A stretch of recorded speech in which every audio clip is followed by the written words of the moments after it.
Tous les ans, 18 000 tonnes d'ordures ménagères du nord-est des Landes sont traitées ici pour produire 8 500 tonnes de compost. Ce compost, il est composé de biodéchets, il est composé de carton, de papier qui se désagrège, de couches, tout ce qui est biodégradable. Mélangé à des déchets verts, le fertilisant est revendu à des agriculteurs. Un compost conforme, mais pas pour longtemps. Un futur décret pourrait contraindre l'usine de Saint-Perdon à la fermeture. Notre compost est décrié en partie par le plastique que l'on retrouve à l'intérieur, un petit peu trop, et le verre. Environ la moitié des déchets traités dans cette usine ne devraient pas se trouver ici. La faute à un tri mal effectué par le public.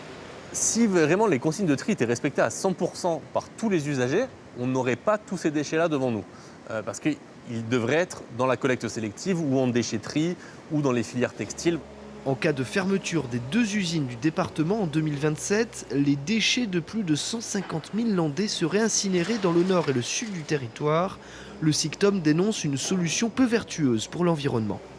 Je ne pense pas qu'on ait un très bon bilan carbone en envoyant 14 ou 15 camions par jour faire 150 km pour aller faire traiter des déchets. Alors que nous avons des unités qui fonctionnent, qui sont certes améliorées, mais je pense qu'on pourrait nous laisser un petit peu plus de temps pour les améliorer. L'avenir du traitement des ordures dans les Landes sera dicté par le plan régional de gestion des déchets. Les syndicats du département doivent déjà appliquer la nouvelle réglementation de tri à la source et travailler à la réduction des déchets.